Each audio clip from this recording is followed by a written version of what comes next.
ya ahsanul ni'am.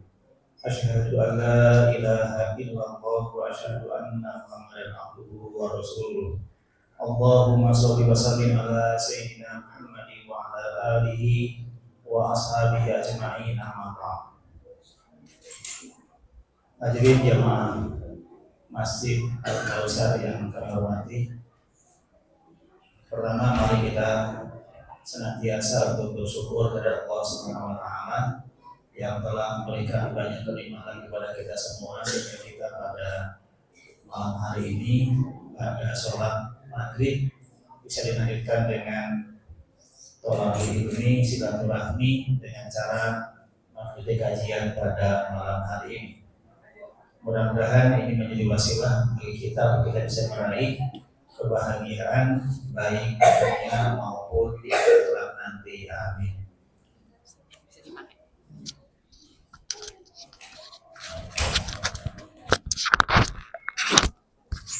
Salawat dan salam mari kita haturkan kepada panutan kita, role model hidup kita, Nabi kita Muhammad SAW, juga kepada keluarganya, para sahabat, tabi'in dan kita umatnya yang senantiasa mengikuti jejak langkahnya.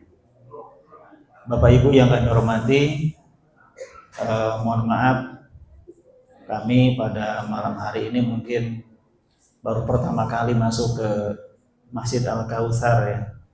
Makanya kami memberikan tema juga adalah sesuai dengan nama masjid ini ya. Jadi tadi adalah tentang masalah kurban. Karena pada bulan ini kita sudah tidak lagi masuk di bulan Syawal gitu. Makanya alangkah baiknya kita adalah mempersiapkan diri bagaimana kita menghadapi bulan Dzulqa'dah, Dzulhijjah, di mana kita akan menemukan sebuah peristiwa atau hari raya yang lebih besar dibandingkan dengan hari raya Idul Fitri. Walaupun secara de facto perayaan Idul Fitri lebih ramai dibandingkan dengan hari raya Idul Adha. Padahal hakikatnya adalah Idul Adha lebih besar dibandingkan dengan hari raya Idul Fitri. Budaya mudik hanya ada di Indonesia. Budaya harus ada pakaian baru, uang baru, bahkan istri baru. Maksud istri baru itu begini, kebanyakannya di bulan Ramadan itu saya cek di KUA itu yang daftar untuk nikah itu adalah paling-paling 3 orang. Kadang-kadang ada yang jong gitu. Tapi setelah selesai bulan Ramadan di bulan Syawal, pendaftaran untuk nikah tuh banyak gitu. Karena saya orang Kemenag ya. Tadi sudah sampaikan dengan pembawa acara, memang kami adalah anggota MTT dan juga Tabligh kan ya. Tapi juga kesehariannya ada di Kementerian Agama Kota Surakarta. Kami bekerja sebagai memberikan pelayanan kepada yang mengurusi izin operasional pondok pesantren. Kemudian yang kedua adalah pelayanan terhadap guru PAI, guru pendidikan agama Islam, dari guru biasa sampai menjadi guru yang profesional. Sebelum kami lanjut, mungkin Bapak Ibu sekalian agak aneh ya melihat saya atau mendengar nama saya. Kok namanya adalah Encep Muhammad Ilham. Kok Muhammadnya di tengah? Tidak di awal, tidak Muhammad Encep Ilham gitu. Perasaan saya ini sama dengan perasaannya Ahmad Dhani. Ahmad Dhani tahu ya, Ahmad Dhani adalah vokalis Dewa 19. 2 minggu yang lalu manggung di UMS di Auditorium. Kebetulan saya juga diundang. Bukan karena majelis tablighnya bukan, atau majelis tarjih yang bukan, tapi karena ada pengusaha yang kenal dengan keluarga kami, karena itu yang mengundang pengusaha. Nah, dulu juga namanya Ahmad Dhani itu bukan Ahmad Dhani, tapi Dhani Ahmad Prasetyo gitu loh. Dan kebetulan ada kesamaan. Bapaknya Ahmad Dhani itu orang Garut. Makanya WA saya itu namanya Asgar ya. Asgar itu aslinya adalah asli Garut. Asli Garut, Jawa Barat. Dikiranya nama asli, bukan asli, Asgar itu asli Garut. Itu ayahnya dulu Ahmad Dhani itu namanya adalah Dhani Ahmad Prastio. Nah kemudian Ahmad Dhani ini merubah namanya. Masa Ahmad misalkan ditempatkan di tengah, kurang, etikanya kurang, secara agama begitu. Akhirnya dia merubah namanya lewat pengadilan menjadi Ahmad Dhani yang sekarang populer. Tapi kalau nama saya tidak bisa dirubah karena saya tidak mengajukan perubahan nama. Di orang-orang Jawa Barat rata-rata seperti itu. Muhammadnya itu di tengah-tengah gitu loh. Jadi Encep Muhammad Ilham. Jadi tidak menyalahi nilai-nilai syar'i gitu. Maksudnya niatnya begitu. Ini mungkin maksudnya kepada al-adatu muhakkamah. Jadi yang namanya adat ini bisa membawa hukum ya. Artinya sudah menjadi kebiasaan ya. Di orang-orang Jawa Barat seperti itu. Maka ini adalah bukan berarti nama saya adalah nyeleneh ya. Cuman dari segi nama ini pasti adalah nama saya bukan orang Jawa Tengah, pasti orang Jawa Barat. Nama Encep itu tidak mungkin orang Jawa Tengah. Cuman kebetulan kemarin kami juga pernah ngajar di SMA Islam, bukan Al-Islam, ya, SMA Islam Gading, SMA Islam Gading. Itu kodenya juga tidak mau, namanya Encep tidak mau. Namanya itu oleh bagian kurikulum, yang kepala sekolah Wakasek kurikulum namanya Pak Bambang itu, nama saya di inisialnya adalah Muh gitu kan. Muh. Nah kebetulan saya juga punya teman orang yang ngajar dari Ruki, namanya Pak Darsono. Inisialnya adalah Dar gitu loh. Jadi didalah kok gandeng ya. Habis saya kemudian Pak Darsono ya. Jadi Barmu kemudian Dar gitu loh. Pak Darsono ini adalah pernah terjadi di SMA Islam 1 Gading. Dulu kepala sekolahnya adalah Pak Daim, Muhammad Daim. Suaminya Ibu Ismiati Marfu'ah. Gitu. Itu ringkas ceritanya begitu. Ya. Bapak yang kami hormati, tadi sudah dibacakan oleh imam di rakaat kedua bahwa surat yang dibaca adalah A'udzubillahi minasyaitonirrajim. Bismillahirrahmanirrahim. Inna a'tayna kal kautsar fasholli li rabbika wanhar inna syani'aka huwal abtar. Populer sekali surat ini. Surat ini adalah paling pendek di antara surat-surat yang pendek. Bahkan pada saat sholat tarawih, sholat ini adalah dinanti-nanti. Karena suratnya pendek. Bapak sekalian, kalau dulu atau kemarin sholatnya di Al-Jayyid, kalau di Al-Kautsar itu sholat tarawih 11 rakaat ya. 11 rakaat sampai jam berapa sholat tarawih di sini? Jam 8. Di sana Al-Jayyid itu 23 rakaat, jam 8 kurang sudah selesai. Pada yang imami adalah orang Emirat Arab, orang Mesir, ada 3 imam gitu dan Maroko tiap hari begitu. Tapi bacaannya cuma 1 ayat, maksimal 2 ayat. Karena Indonesia ini senang ayatnya yang pendek-pendek pada saat tarawih. Maka di Al-Jayyid itu saya sering di Al-Jayyid karena saya rumahnya di dekat Al-Jayyid. Kebetulan di rumah kami itu kadang-kadang di Mojosongo, kadang-kadang di Makam Haji, kadang-kadang di Kartasura. Ya, ada 3 lokasi. Kalau pas bekerja ya di Mojosongo, tapi kalau pas longgar di Makam Haji atau di Kartasura. Nah, lanjut bahwa dalam surat itu yang sangat pendek, kami telah memberikan kepada kamu, muhatabnya kamu ini Muhammad, Al-Kautsar. Al-Kautsar itu sebutan bagi nama yang jumlahnya tidak dapat dihitung. Kami telah memberikan kepada kamu nikmat yang paling besar, yang paling banyak, sulit dihitung. Wa in ta'udzu nikmatallahi la tuhsuha. Kamu kalau mau menghitung nikmat itu tidak akan bisa menghitungnya, walaupun dengan alat apapun yang gitu. Nah, di situ dalam inna a'tayna itu menggunakan fi'il madhi, bukan fi'il mudhari. Fi'il madhi itu adalah kata kerja yang telah lampau. Kalau orang-orang pondok mungkin udah paham fi'il madhi, fi'il mudhari, amar, masdar, huwa, huma, hum, ya, huma, huna, anta, seterusnya kan gitu. Kebetulan kami juga pernah mondok. Pondok kami adalah sama dengan Adi Hidayat, itu adik kelas saya. Kemudian Hilman Latif, Dirjen Haji juga itu adik kelas kami kan gitu. Pondoknya sama di Garut. Di Garut. Atau apa Ilham Fauzi yang sering di Trans 7 juga sama, itu juga dari Pondok Garut sama. Nah, ini adalah bahwa kami telah memberikan. Jadi Allah itu adalah sebelum memerintahkan sesuatu dengan zat kesempurnaannya, Allah telah memberikan fasilitas dulu. Kalau di kita kan kadang-kadang jarang ya Bapak Ibu memperkerjakan orang, gaji tak berikan dulu di awal, nggak ada. Kecuali PNS mungkin ya.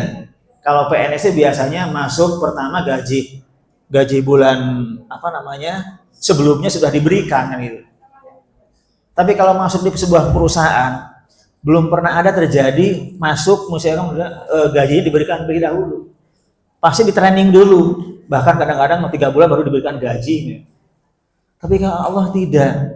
Inna a'tainakal kausar. Kami telah memberikan kepada kamu atau kepada kita semua ini adalah nikmat yang besar, nikmat yang banyak.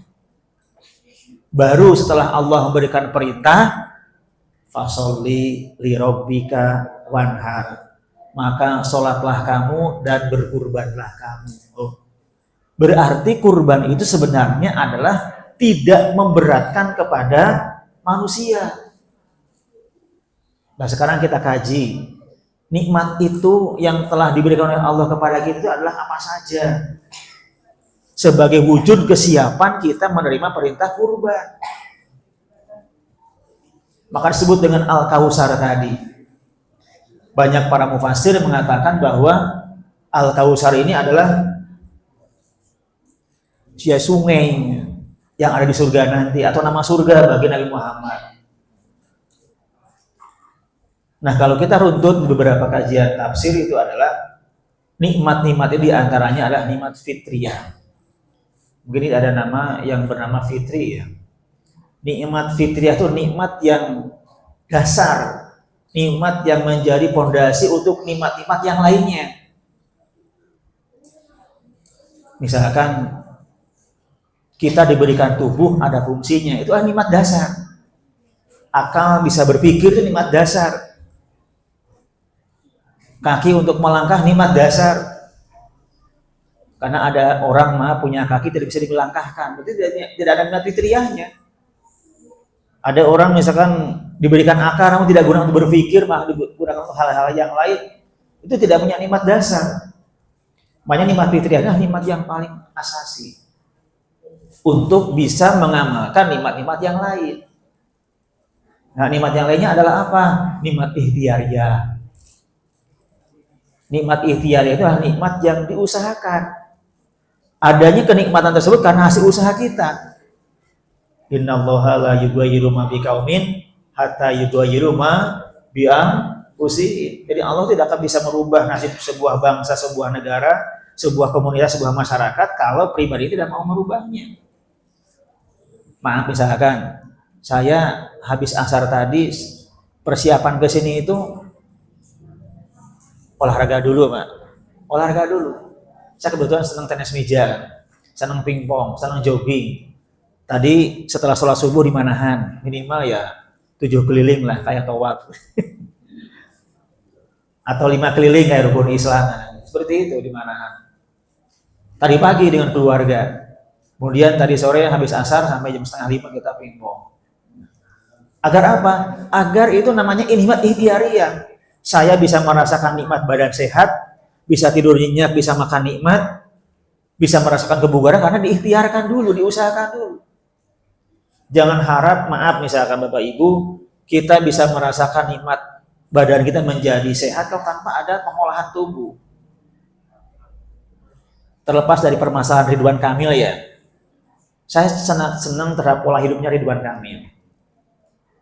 Dia itu adalah menyempatkan diri dalam waktu sehari untuk berolahraga. Minimal 30 menit, maksimal 1 jam. Makanya badannya kelihatannya seger gitu. Dan dia adalah arsitektur. Mesin-mesin di kelas dunia, dialah yang menggambarnya. Masjid Al-Jabar misalkan. yang sering dijadikan kunjungan oleh orang-orang yang ada di Indonesia ini dan sebagainya. Nah, ini namanya nikmat ikhtiariyah, ya. Al-aqlu salim bil jismis salim. Jadi yang namanya akal yang sehat, akal yang cerdas terdapat pada badan yang sehat. Nah, diikhtiarkan dengan cara berolahraga tadi. Maka jangan heran ada di SD Muhammadiyah dulu pernah ada anak umur 5 tahun mau disunat nggak jadi. Kenapa? Gulanya tinggi. Baru kelas 5 gulanya udah tinggi itu, mau disunat nggak jadi. Padahal mau menjelang liburan itu. Nanti nunggu gulanya turun katanya. Karena dia senang makan pol-polan namun tidak diimbangi dengan olahraga. Terutama makan malam. Biasanya kalau makan malam itu biasanya adalah buah-buah. Maksudnya makan malam itu adalah habis isya ke sana gitu. Nah, ini adalah kalau mau tidur ya jangan pembukaannya dengan makan. Pokoknya maksud adalah karbohidrat kan gitu. Agar apa? Agar tidak jadi penumpukan gula-gula dalam tubuh kita sehingga nanti menjadikan gula kita tinggi kan gitu. Kemudian yang kedua, nikmat apa? Nikmat rizki. Rizki ini juga adalah nikmat yang diberikan Allah kepada diri kita. Tidak ada satupun orang yang ada di alam dunia ini tanpa ada rizkinya. Bahkan binatang melata pun Allah diberikan rizki oleh Allah. Apalagi manusia yang lebih sempurna oleh Allah, diberikan kesempurnaan dengan akalnya tadi. Burung saja ketika terbang di awal misalkan hari, sore pulang ke dalam sarangnya dalam keadaan penuh dengan makanan, apalagi manusia. Makanya rezeki ini adalah pasti diberikan oleh Allah kepada diri kita, dan itu juga diupayakan oleh kita. Rezeki tidak bisa datang tiba-tiba. Kita mengharap kepada Allah, Allahumma in kana rizquna fis samai fa'anzilhu wa in kana fil ardi fa'ahrizhu wa in kana ba'idan faqribhu wa in kana musiran fayasirhu wa in kana haraman fatahhirhu atina ma atata min ibadika sholihin. Doa apa itu Bapak Ibu? Doa habis sholat duha. Sholat duha itu adalah sholat minta rezeki. Ya. Tapi kalau kita tidak pernah bekerja, ya tidak mungkin datang rezeki dengan tiba-tiba. Walaupun juga ada, tapi kan 1001. Ada tuh di Tegasari itu namanya Pak M lah gitu. Itu dia belajar agama di Arab Saudi, belajar ngaji di Arab Saudi. Anaknya ditinggal, istrinya ditinggal, ya sudah, yang penting titipan kepada Allah Subhanahu Wa Taala ini belajar agama di Arab Saudi, di Mekah, Madinah, keluarga ditinggal. Allah berikan fasilitas. Rumahnya itu dipenuhi dengan burung walet itu, seriti. Pada waktu itu ludahnya burung walet itu sampai 40 juta. Anak-anak itu bisa dokter semua gitu. Itu karena rizki min haitsu la yahtasib. Karena ketakwaannya dia mendapatkan itu. Nah, kalau kita misalkan saya kalau tidak bekerja dari pagi sampai sore atau bahkan sampai malam, ya kemungkinan rezekinya tidak akan datang. Jadi rezeki itu akan datang sesuai dengan usaha kita. Gitu. Tapi juga harus diimbangi tadi dengan sholat duha. Gitu. Kemudian rezeki apa lagi atau nikmat apa lagi yang termasuk dalam tadi macam-macam itu? Rezeki berupa alam. Alam Indonesia itu adalah alam yang sangat luar biasa. Tidak ada alam yang paling indah kecuali alam Indonesia. Tidak ada kekayaan alam yang paling melimpah selain Indonesia. Di Arab, apakah ada gunung emas? Enggak ada. Cuman pada waktu Nabi Muhammad diusir dari Taif, dilempar pakai kotoran oleh orang-orang Taif, kemudian malaikat Jibril menawarkan, "Nih loh Muhammad, kalau kamu ingin balas kepada orang-orang itu akan saya angkat gunung ini, akan saya timpakan kepada mereka," gitu. Bukan gunung emas itu. Tapi kalau di Indonesia ada gunung emas. Di mana? Di Papua itu. Di Freeport itu. Yang dikelola oleh Freeport, Kanada dan Amerika itu. Sudah berapa ton itu emas Indonesia dibawa ke luar negeri? Jangan-jangan emas yang dipakai oleh ibu-ibu ini dulunya adalah emas dari Freeport yang dijual ke Amerika, Amerika jual ke Indonesia yang sudah jadi kan. Jadi pada saat itu orang Amerika melihat ketika ada kilatan di Papua itu kok warnanya kuning gitu loh. Ternyata adalah mengandung emas. Dan ternyata sekarang orang-orang yang tugas tentara di Papua itu kalau bawa ke kita, bawa pulang ke Indonesia, ke Jawa itu oleh-olehnya batu. Kemudian pakai plakat, pakai figura, ternyata batunya itu adalah ada selepnya emas itu, kuning. Nah, di sana mengandung. Itu Indonesia.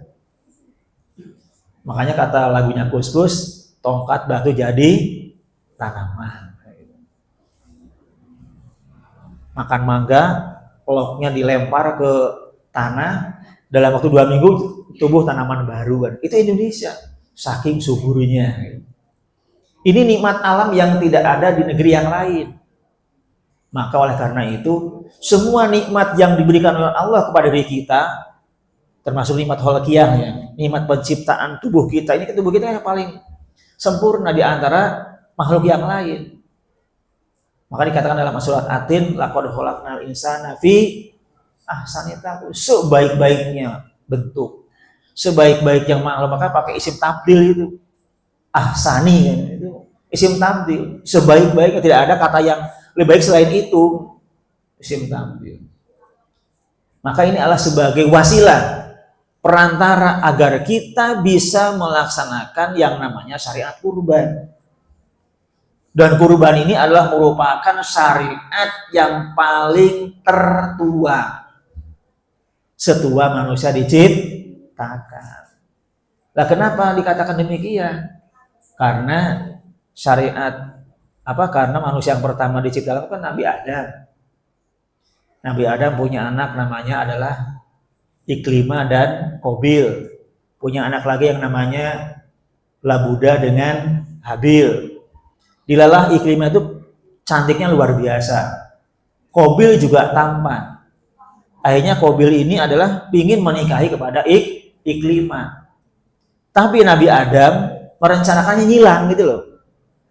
Habil dengan Iklima yang kurang tampan dengan yang cantik, kemudian nanti yang Qabil nikah dengan Labuda yang kurang cantik. Nah, ini akhirnya nanti disilang itu. Lah, Qabil enggak mau, pikirnya cantik dengan cantik. Bapak Ibu, kalau seandainya ada orang yang cantik nikah dengan orang tampan, apa dijamin nanti anaknya jadi cantik atau tampan? Belum tentu ya. Ada tuh orang Korea tuh perempuannya cantik banget, dinikahi oleh laki-laki itu pas lahir anaknya adalah misalkan tidak sesuai harapan, tidak sesuai ekspektasi. Ternyata dia adalah orang Korea banyak dioperasi, operasi plastik kan gitu. Nah, tapi kalau ini bukan, silang gitu. Ya. Makanya dulu pernah ada namanya Sopan Sopian, ganteng. Kemudian istrinya siapa? Widyawati. Nah, mohon maaf, apakah ini kan tidak bisa orang cantik dan orang tampan kemudian lahirnya menjadi. Tapi lihat Soekarno M Nur nikah dengan siapa gitu loh. Saya lupa tuh istrinya Soekarno M Nur. Mungkin Bapak Ibu tahu namanya Soekarno M Nur kan gitu. Itu kalau dilihat sebagai pemeran antagonis terus dalam filmnya itu. Tapi anaknya lahirnya siapa? Rano Karno.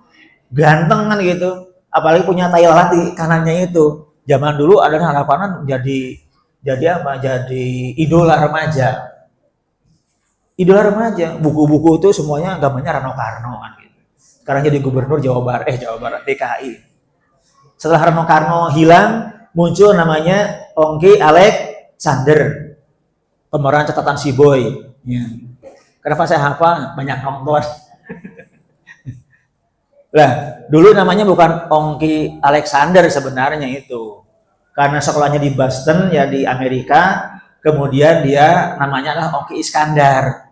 Nah, orang Amerika tidak bisa ngomong Iskandar gitu loh. Akhirnya namanya Ongki Alexander gitu. Atau Oma Irama misalkan, tidak bisa orang Amerika mengatakan Oma Irama, maka disebutnya Umar Irama gitu. Umar Irama. Nah, Ini adalah apa namanya, kenikmatan yang diberikan oleh Allah itu adalah luar biasa. Jadi ini kembali kepada tadi bahwa kurban ini merupakan syariat Allah yang tertua yang diberikan kepada manusia setelah manusia diciptakan tadi. Nah, pada waktu itu solusinya karena si Qabil ini adalah pingin kepada iklimah karena cantik dengan tampan biar menjadi satu, akhirnya Nabi Adam membuat solusi, kalau gitu kurban kamu. Ya, kurban. Qabil kurbannya adalah hasil bumi, tapi yang jelek-jelek. Yang kedua, Habil ini kurbannya adalah hewan ternak yang bagus-bagus.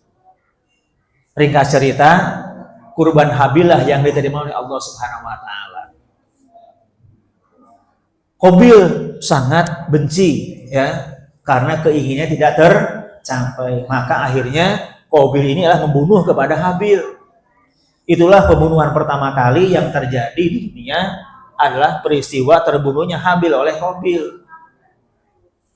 Dulu pada waktu itu Qabil bingung, bagaimana caranya ini adalah mayat seperti ini. Maka ada petunjuk burung gagak bertarung di atas, ada yang jatuh satu, mati, terus digali, tanah hanya dikubur, akhirnya dapat inspirasi dari itu. Akhirnya Habil dikubur pada waktu itu. Ini menjadi pertanda bahwa terjadinya sebuah perbuatan atau kerusakan di alam dunia ini adalah karena ada beberapa sebab. Menurut Tantowi Jauhari dalam tafsirnya bahwa yang menjadikan seseorang itu rusak, hancur, itu adalah karena 3A. Harta, tahta, maaf, dan wanita. Ada yang keempat katanya, Toyota.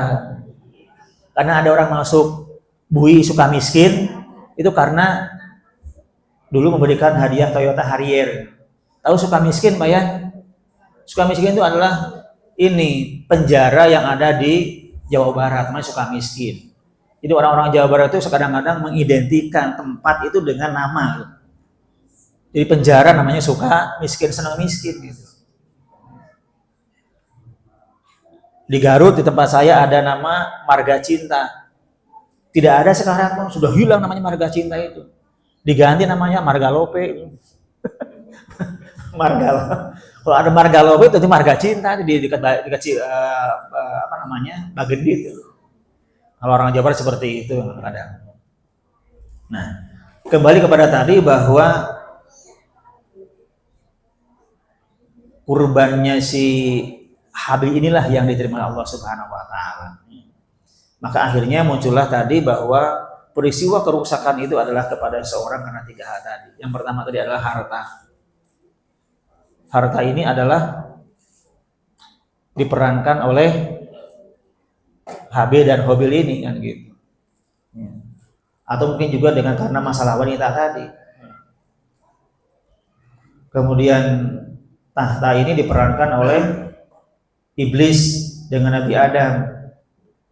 Kenapa Nabi Adam itu adalah termasuk makhluk yang mulia dibandingkan makhluk yang lainnya? Karena itu adalah pernyataan Allah.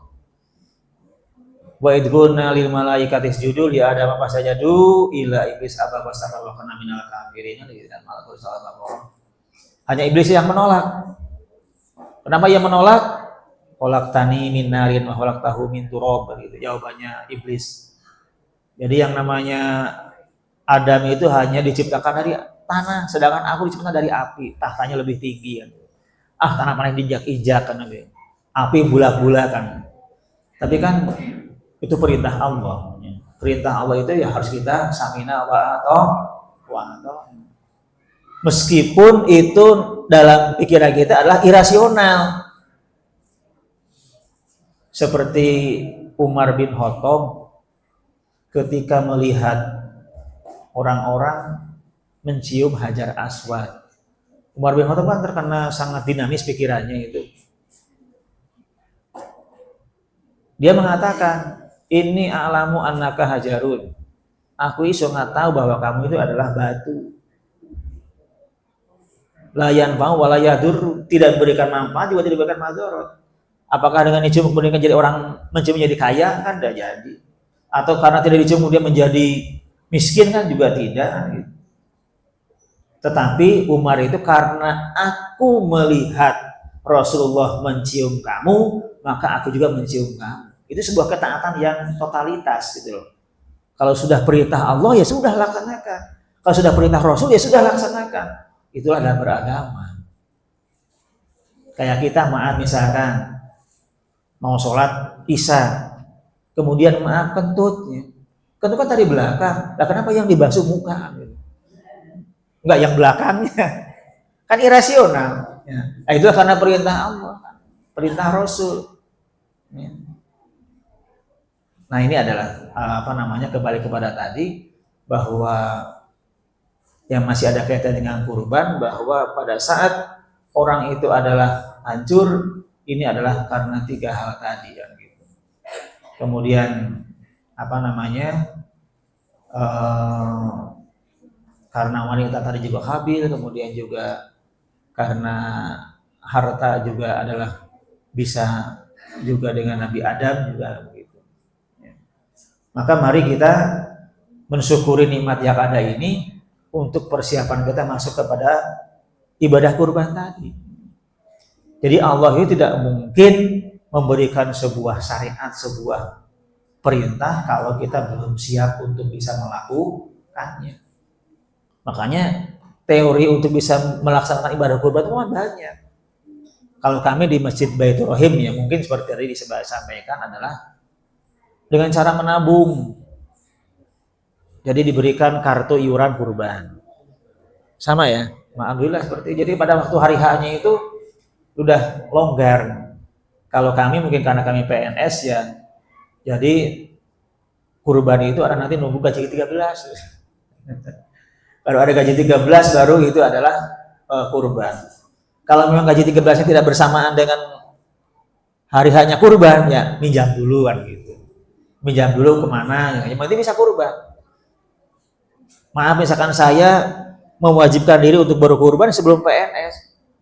Dulu ketika sapi itu iurannya 165.000. Sekarang sudah 3,5 juta gitu. Terus apa? Saya dulu pernah ngajar tuh di SMP PGRI Sukoharjo. Kepalanya juga sama Pak Daim. Jadi Pak Daim itu mau menjabat kepala sekolah di SMP di SMP PGRI Sukoharjo dan di SMA Islam. Saya ikut kurban itu. Ya. 165. Dan kami juga sekarang ini di Masjid Baitur Rahim itu mengirimkan jamaah ke rumah RPH, rumah penyembelihan hewan, dilatih untuk bisa menyembelih dan juga bisa menguliti sampai kepada mecah.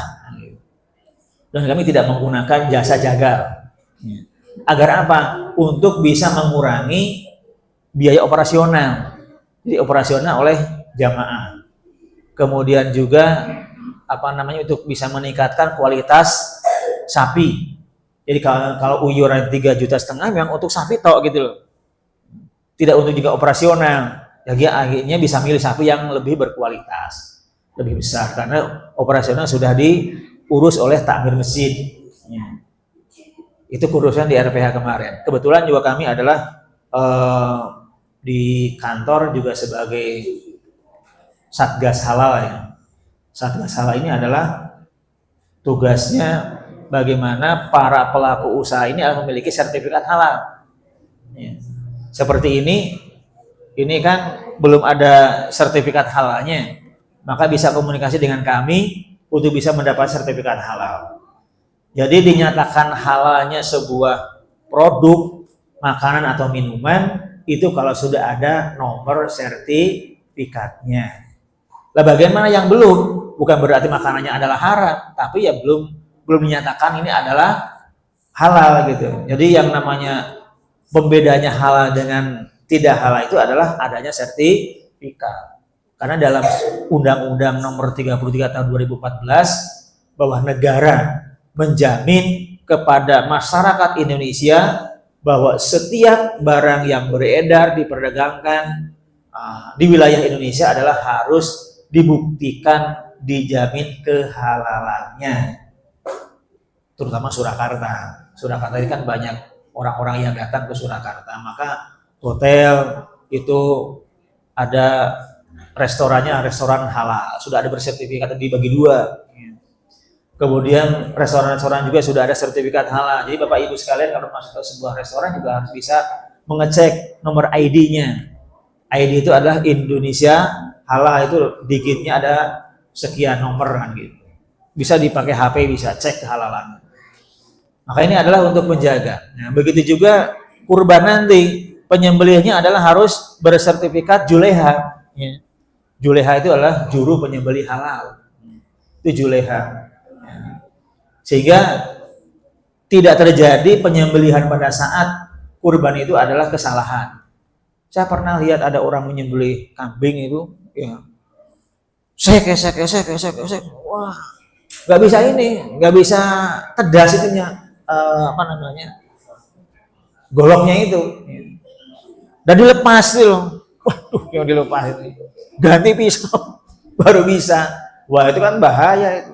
Karena apa? Karena tidak bersertifikat tadi, tidak memakai juleha tadi, juru penyembelih halal. Makanya Kementerian Agama ini adalah memberikan fasilitas untuk bisa kepada masyarakat untuk mendapat sebagai juleha, juru penyembelih halal, sehingga tidak terjadi hal yang tidak diinginkan. Bapak sekalian yang kami hormati, jadi dalam Al-Quran surat Al-Kautsar tadi bahwa kita diperintahkan oleh Allah untuk sholat dan berkurban, ini adalah kami yakin Allah ini adalah sangat maha adil, ya, bisa menempatkan sesuai dengan kapasitas kita sebagai manusia. Jadi jangan sampai beranggapan kurban ini adalah diwajibkan hanya sekali dalam seumur hidup. Itu ada persepsi di suatu tempat. Jadi di sana itu gak ada kurban. Kenapa? Nah, dulu pernah kurban. Jadi kurbannya adalah hanya sekali dalam seumur hidup, seperti orang melaksanakan ibadah haji. Padahal haji kita juga di Indonesia adalah sering orang melaksanakan berulang-ulang. Ada jamaah sini yang melaksanakan ibadah haji tahun ini. Kita masuk kloter 77 ya. Mudah-mudahan jamaah masjid ini bisa melaksanakan ibadah semuanya. Allahumma rzuqna wa hawin alaina jama'atan hadal masjidi Masjid Al-Kautsar.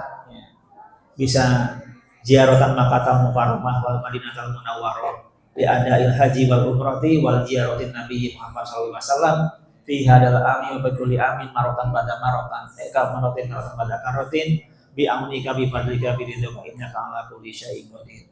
Jadi kalau orang itu sudah diberikan kekuatan atau kekuasaan untuk melaksanakan ibadah, bisa terjadi. Teman saya, ya, staf saya itu, ya, kemarin ketika tes itu tidak lulus gitu loh.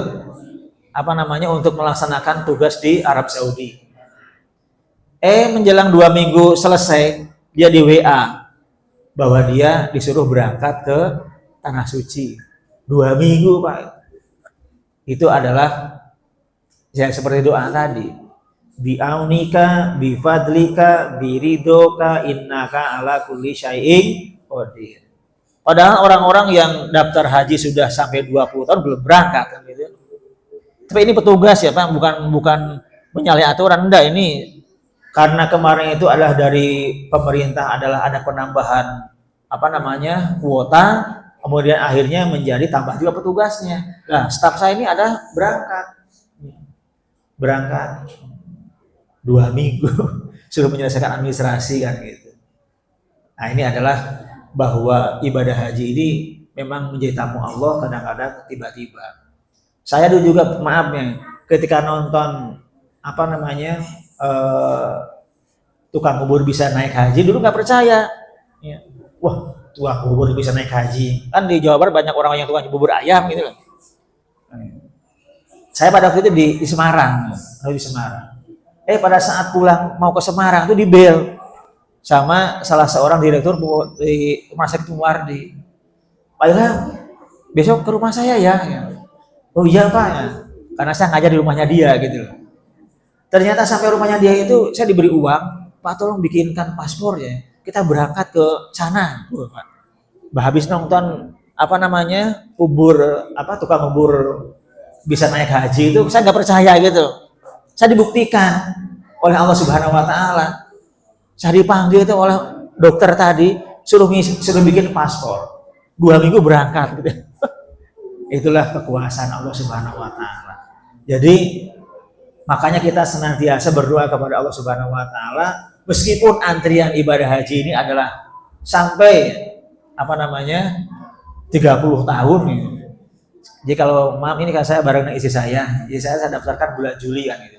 Saya daftarkan ibadah haji bulan Juli. Paling berangkat misalkan 25 tahun yang akan datang atau umurnya sudah berapa tahun. Tapi kan Allah nanti bisa merubah kan gitu.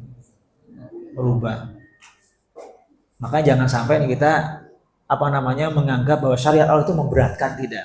Kurban ini juga seperti itu. Dalam hadisnya itu kan dikatakan man wajada sa'atan, barang siapa diberikan kesempatan untuk bisa melaksanakan ibadah kurban, falam yudohi, kemudian tidak mau berkurban, fala yakrobanna musolana, maka jangan dekat-dekat dengan tempat sholatku, kata Rasulullah. Berarti kalau kita ini tahun ini adalah ada kesempatan untuk melaksanakan ibadah kurban, ya jangan ditinggalkan. Ya. Tiap tahun dilaksanakan. Nikmat yang kita terima aja lebih daripada kurban yang kita keluarkan. Coba kita hitung misalkan bagi seorang ASN misalkan, ada gaji ke-13, ada gaji ke-14, nikmat apa lagi yang kamu dustakan? Karena gitu. Maka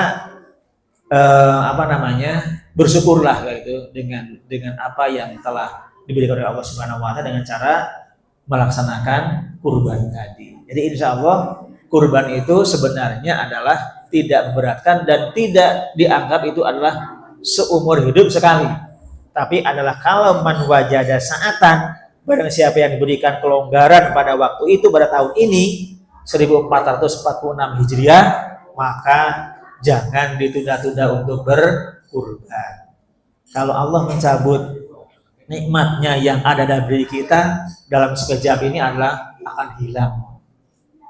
Dulu pernah saya tuh tanggal berapa ya dulu itu, jam 6 kurang tuh ada gempa ya. Dulu pernah pagi-pagi itu jam 6 tuh jam 6 pun ada gempa. Berapa detik berapa itu? Tidak sampai 1 menit. Saya berada di lantai 3 di rumah saya. Saya turun ya. Padahal di situ ada anak saya ya. Menyelamatkan diri saya tok gini. Itu juga masih pakai sarung, pakai handuk kan gitu. Mau mandi, mau berangkat kerja.